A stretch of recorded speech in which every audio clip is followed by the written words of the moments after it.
নমস্কাৰ। আজি মই নয়নদাৰ ঘৰত আহিছোঁ আৰু নয়নদাই আজি কি ৰেচিপি আমাক বনাব তাকে চাওঁ আহক। তো নয়নদা আজি কি বনাব? এইটো মই বনাইছোঁ আজি গাহৰি মাংস। গাহৰিত প্ৰথমতে দিছোঁ এটা নাগা চিলি। এইটো নাগালেণ্ডৰ পৰা অনা হৈছে পেকেটটো। নাগা চিলি চাব পৰা এইবিলাক জলকীয়া নগা জলকীয়াবিলাক তাকে অকণ গৰম পানী কৰি পেলাই প্ৰথমতে এইটো সিজাই লৈছে জলকীয়াটো। ইয়াত দেখিছে ৰঙা কালাৰ ওলাই আহিছে জলকীয়াটোৰ পৰা। অৰ্গেনিক জলকীয়া নাগালেণ্ডৰ পৰা অনা। অলপ গৰম পানীত দি পেলাই কোমল কৰি লোৱা হৈছে। কেনেকৈ বনাব এইটো? তাৰপিছত এতিয়া প্ৰিপেৰেশ্যন চলি আছে। ইয়াত লগত আদা নহৰু দিম, দেখুৱাই থাকিম। ঠিক আছে, চাওঁ। Stay connected. মাংসখিনি মাংস হয়। ইয়াতে নিমখ আৰু হালধি অলপ সানি থোৱা আছে। বেছিকেলি হালধি দিব নালাগে, কিন্তু আমি কালাৰটো ভাল পাওঁ বুলি হালধিটো দিয়া যায়। এনেই গাহৰি মাংস বইল মাংস বনালে গাহৰিটো সাধাৰণতে নাগালেণ্ড বা মণিপুৰ সেইটো জেগাত হালধিটো ইউজ নকৰে, কিন্তু আমি অলপ মডিফাই কৰিছোঁ।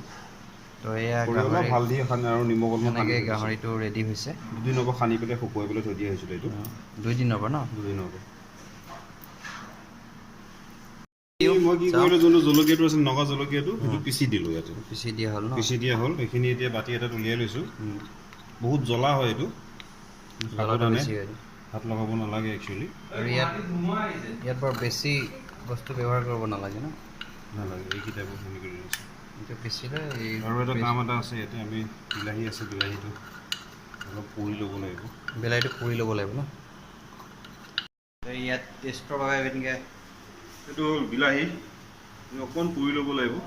এইটো এটা পুৰিম বিলাহীটো, মানে আপোনাৰ মাংসটোৰ হিচাপত বিলাহীটো ল'লেই হ'ল আৰু নিজে যোগ কৰি কিমান লাগিব। মাংসটো পুৰি আছোঁ, বিলাহী এটা পুৰিছে।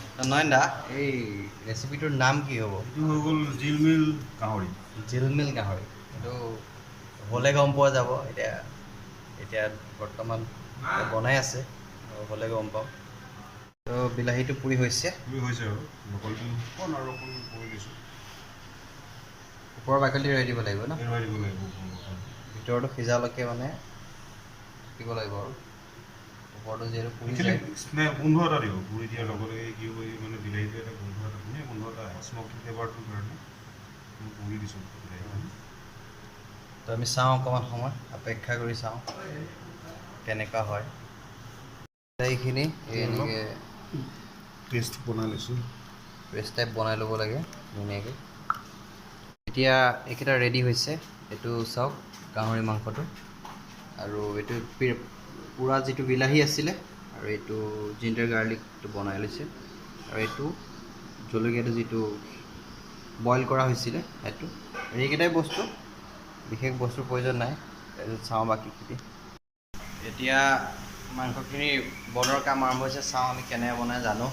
আমি তেল চেল ইউজ কৰা নাইকিয়া, জাষ্ট ইয়াৰ ভিতৰত আমি মাংসখিনি দি দিছোঁ। এতিয়া খালি চচপেনত খালি মাংসখিনি দি দিয়া হৈছে, একোৱে দিয়া হোৱা নাই। এতিয়া মানে বইল হ'ব যিহেতু চচপেনত বনালে বেছি ভাল হয় ন? চচপেনত বনালে ভাল হয়। এনেকৈ খালি প্ৰেছাৰ কুকাৰটো বনাব পাৰে, কোনোবাই ইচ্ছা কৰিলে চেষ্টা কৰিলে পাৰে। মই চচপেনত বনাইছোঁ। টাইম লাগে খালি অলপ। ইয়াৰ পৰাতো এটা অইল ওলাই, ইয়াৰ পৰা তেলটো ওলাব। তেলৰ ব্যৱহাৰ নাই, আমি একো তেল দিয়া নাইকিয়া। চচপেনত মাংসখিনি দিলোঁ, অলপ সময়ৰ কাৰণে তেলটো ওলাবৰ কাৰণে ঢাকি দিব লাগে। অকণ সময়ৰ কাৰণে 10 মিনিটমানৰ 10 কাৰণে, মিনিট নালাগে, 2 মিনিট। 2 মিনিটৰ কাৰণে এনেদৰে বইল হৈছে।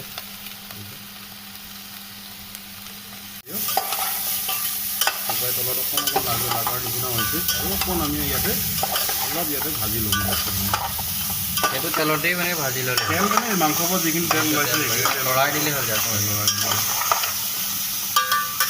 তলত যাতে লাগি নাযায়। আৰু গাহৰিটো একচুৱেলি ভাল গাহৰি হ'ব লাগে, এইবিলাক লোকেল গাহৰি। বাকীবিলাক গাহৰি চাওক, ইয়াত মাংসও পাব, তেলো আছে, মাংসও আছে, তাৰ তলত আৰু অকণ তেলো আছে। ধুনীয়া এইবিলাক ভাল। মাংসখিনি ডিপেণ্ড কৰে মাংসটোৰ ওপৰত, গাহৰিটো কেনেকুৱা গাহৰি। লোকেল গাহৰিখিনি সদায় খাবলৈ সদায় ভাল হয়।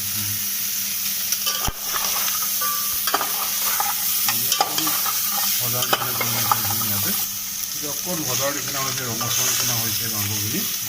আমি আদা নহৰু যিখিনি আছিলে, আমি বেছিকৈ একদম পূৰা গুড়ি কৰি লোৱা নাই, অলপ থেতেলিয়াহে লৈছোঁ। সেইখিনি আমি ইয়াতে দি দিছোঁ।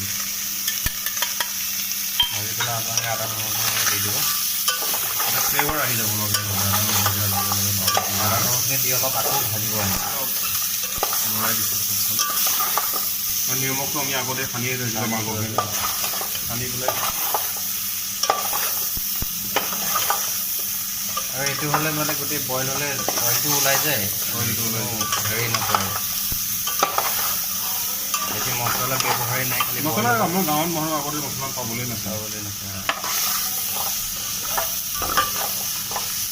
লৰাই লোৱাৰ পিছত বিলাহীখিনি যিখিনি বাহিৰত একদম অন্ধকাৰ হৈ গৈছে, ধুমুহা আৰু অলপ ধুমুহাও আহিছে। এয়া অলপ ধুমুহা আহি গৈছে, পুৰা অন্ধকাৰ, ধুমুহা বলিছে পুৰা।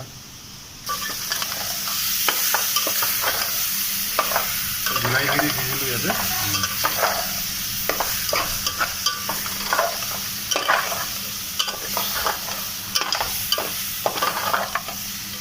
আদা নহৰু পুৰা বিলাহীটো দি এতিয়া অলপ লৰাই দিছোঁ। এতিয়া অলৰেডি ধুনীয়া চেণ্ট এটা ওলাইছে, স্মেল এটা আহিব লৈছে, ধুনীয়া স্মকি ফ্লেভাৰ এটা আহিছে, কাৰণ আমি বিলাহীখিনি কৰি লোৱা হৈছিলে।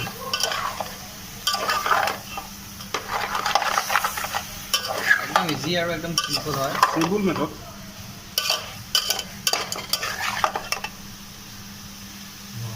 দিছোঁ বিলাহীখিনি দি পেলাই অলপ লৰাই পেলাই দিছোঁ।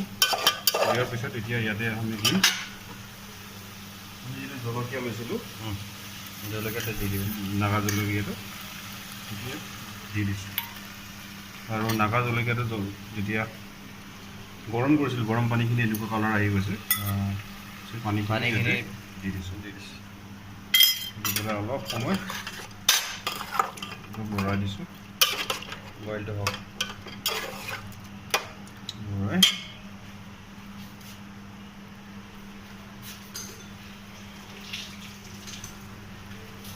এতিয়া সৰু সৰু আমাৰ দেশী আলু লৈছোঁ দেই, বিহাৰৰ পৰা অহা মস্ত আলু নহয়, এইখিনি সৰু সৰু আমাৰ ঘৰৰ আলু, এইখিনি আলু দি দিছোঁ। এইটো অকণমান ডাঙৰ,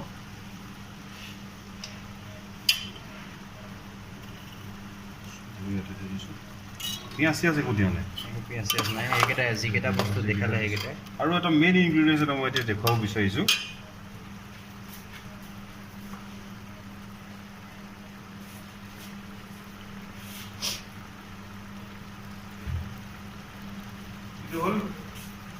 এইটো হ'ল মেজেঙা।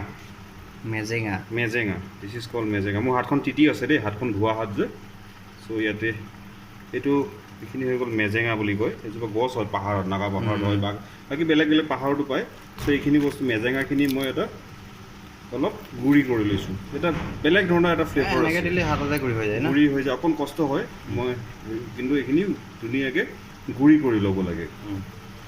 এটা বেলেগ ধৰণৰ এটা স্মেল এটা আছে। চ' এইটো অকণ মই ক্ৰাছ কৰি লওঁ। বিলাহী দি মানে মই হেৰি কৰিছিলোঁ, তাতে মই মেজেঙাখিনি অলপমান ইয়াতে দিয়া হ'ব আৰু মেজেঙাখিনি এতিয়া মই ইয়াতে অলপ পানী পানী সতি মিলাই দি এতিয়া এইটো বইল হ'ব।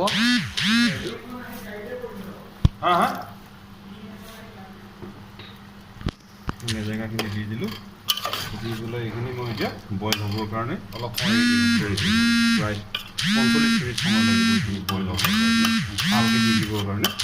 ত' মোৰ 45 মিনিট সময় এতিয়া বইল হ'ব, অকল বইল হ'বলৈ ৰেডি। 40 মিনিট পিছত আমি যেতিয়া উলিয়ালোঁ, চ' মাংসখিনি অলমষ্ট ৰেডি হৈ গৈছে, সিজি গৈছে ধুনীয়াকৈ, তেলখিনি চাব পাৰে, ধুনীয়াকৈ সিজি গৈছে বস্তুটো। চ' ইয়াতে আমি এতিয়া লাষ্ট বাঁহৰ গাজখিনি দিম।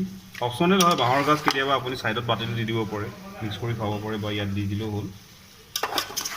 ইয়াতে মই অলপ আমি যেতিয়া টেষ্টটো ভাল পাওঁ, যেতিয়া বাঁহৰ গাজখিনি ইয়াতে দিম। আমি দিলেও দিব পাৰে, নিদিলেও নাই আৰু নিদিলে এক্সট্ৰাকৈ বাতিত দিলে হ'ল। কেতিয়াবা কিছুমানে গোন্ধটো কিছুমানৰ বেয়াও পায়, কিছুমানে আমি অসমীয়া মানুহ ন, গাঁৱলীয়া মানুহ সেইটো ভালেই পাওঁ বাঁহৰ গাজ বুলি ক'লে।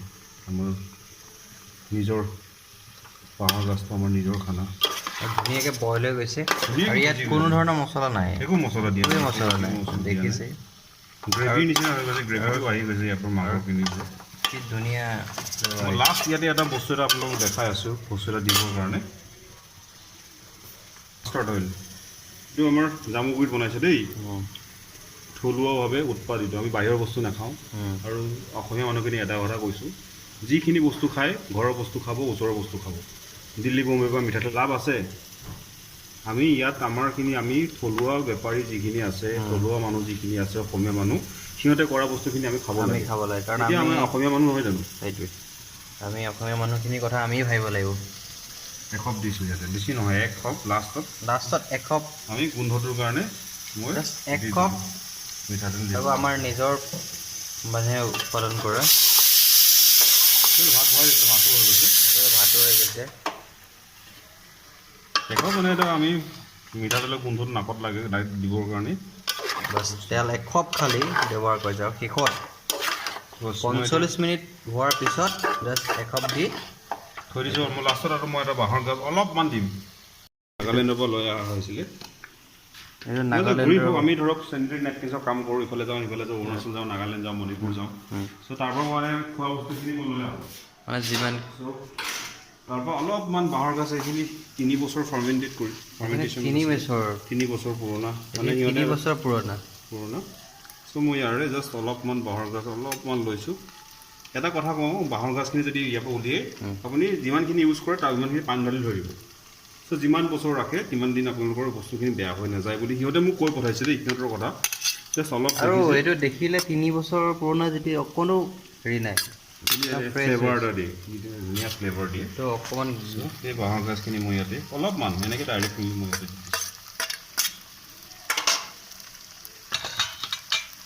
মই মানে গ্ৰেভিটো কৰিবৰ কাৰণে বিচৰা নাই অলপমান ড্ৰাই কৰিব বিচাৰিছিলোঁ চ' সেইটো কাৰণে পানীখিনি মই শুকুৱাই দিলোঁ কোনোবাই গ্ৰেভি খাব বিচাৰিলে পানীখিনি অলপ বেছিকৈ দিলে গ্ৰেভি আৰু চব ধুনীয়াকৈ বইল হৈছে আৰু কি ধুনীয়া কালাৰ এটা হৈছে কালাৰখিনি মানে কি হয় মেইন জলকীয়াখিনিৰ ওপৰত কেনেকুৱা জলকীয়া আমি ইউজ কৰিছোঁ চ' কিছুমানে কয় নাগা জলকীয়াটো ভাল কিন্তু মই বেছিকেলি মই মানে ভাল পাওঁ মণিপুৰৰ যিখিনি জলকীয়াখিনি হয় ন বীজ জলকীয়াটোৱে আমাৰ যিটো ভোট জলকীয়া কয় সেই একে ভোট জলকীয়া আমাৰ অসমতো হয় ধৰক নাগালেণ্ডতো হয় মণিপুৰত হয় কিন্তু কিছুমান মানুহ মণিপুৰী মানুহখিনি কয় ভোট জলকীয়াটো আমাৰ প্ৰথমতে আমাৰ আছিলে নাগাবিলাকে লৈ গ'ল কিন্তু কিছুমান কথা শুনি থাকিবলৈ পাওঁ চ' এইখিনি গ্ৰেভিৰ নিচিনা কৰিছোঁ মই গেছটো এতিয়া অকণ বঢ়াই দিছোঁ ধৰক অকণ ফ্ৰাই কৰিব নিচিনা চেষ্টা কৰিম কাৰণ আমি মানে মই কি কৰোঁ মই গাহৰি মাংসখিনি অকণ জোৰত খোৱাতকৈ দালিখিনিৰ লগত ভাতৰ সানি কেতিয়াবা কিছুমান মানুহ আমি আগতে দেখোঁ অসমীয়া মানুহবিলাকে গাহৰি মাংসটো কি কৰে দালিতে ঢালি দিয়ে তো এইটো হৈ গৈছে এইখিনি হৈ গৈছে অলমষ্ট ৰেডি চাওক কি ধুনীয়া কালাৰ আহিছে আৰু প্ৰত্যেক বস্তু এয়া চাওক কি ধুনীয়াকৈ সিজি গৈছে বহুত বহুত ধুনীয়া কালাৰ এটা আহিছে ফিনিচিং তো নয়নে আজি বনালে ধুনীয়াকৈ খাই চাম আমি অথেণ্টিক হৈছে বহুত ধুনীয়া লাগিছে দেখিবৰ কাৰণে আৰু আমি খাই চাম খাই পেলাই আমি জনাম